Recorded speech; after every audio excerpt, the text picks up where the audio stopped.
for any healing process or transformation process, we need a vessel. We need a vessel. And it's, Thomas often will show this with like a cup, you know, like here's my little cup. It's got a picture of my daughter's dog, my grand dog named Daisy, because this is like Happy Mother's Day, Grandma. And here's Daisy. She's so cute. But anyway, it only holds, you know, so much liquid. So it's got a little T in here right now, about up to here.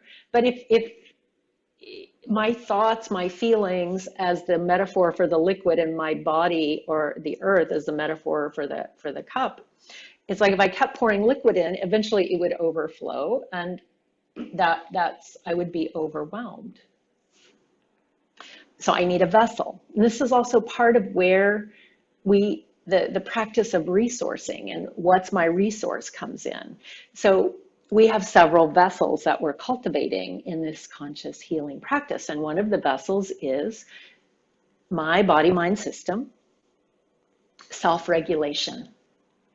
You know, and again, it's an ongoing practice of how can I regulate my experience, my body, my breath, my emotions, my thoughts. So self-regulation. And I think it's really important to bring in the context of self-regulation, as human beings are not wired with the way that our brains form and attachment, and so much of the neurons in our brains around attachment happen in, as I understand it, the first 7 years after we're born. So in order to have self-regulation, we need co-regulation. So sometimes that happens in the form of a parent, you know, right at birth and in these first few years. Sometimes that in the healing process, it often happens in the, like the presence of a group or a mentor or a therapist. So I think for me, as a person who's always really wanted to do it myself, and in the yoga tradition, like I am the yogi, I will self-regulate, I will heal myself, you know, with the divine, which is all really great. I mean, it's wonderful to have that kind of desire, but some of the traumas that are developmental or functional in life don't heal alone. They were hurt in relation, and they will heal in relation.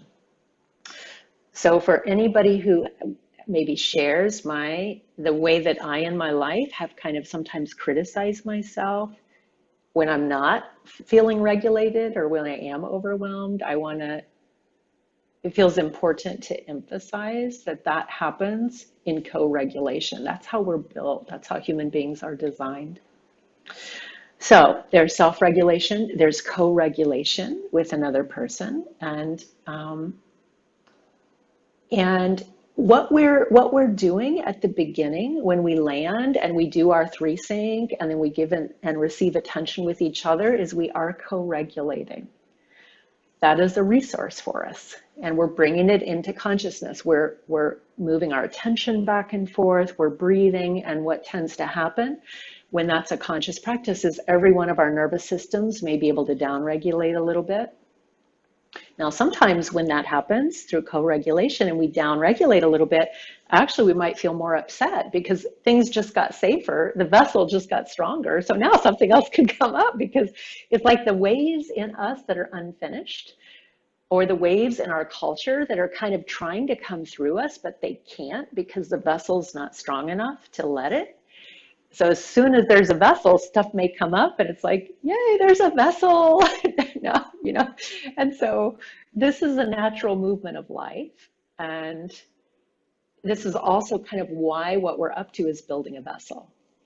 Our vessel for ourselves, our vessel in relation, our vessel in groups, so that these waves of life can move through us in a healing way. So there's a restoration of wholeness, right? Of presence and of wholeness.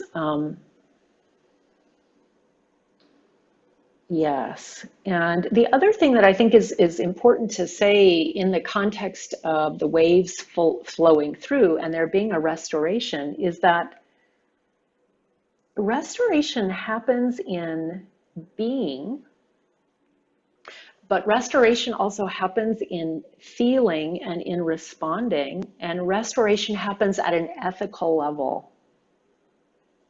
The way Thomas Huebl talks about this is he refers to it as the divine law. And it's kind of the divine law that we all have a right to be, like all of us, all human beings are born with a right to be. So in the case of many of, let's say, our collective traumas, or maybe some of our personal traumas, if we kind of had experiences in our life and our family where we didn't really feel safely held in the right to be just as we are, culturally, can look at genocides or wars. Like there's a lot of people that haven't had their right to be, and we could, expand that out to other species, and nature. So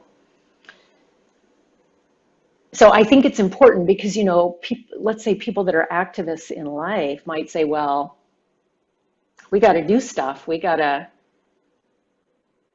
need to be active. We need to do stuff in the world. And I agree with that. And for me, like how I see the context of what we're up to is the more we can be and practice our own coherence and integration with ourselves, with each other, with the planet, the more the actions we do take are in harmony with the flow of life and not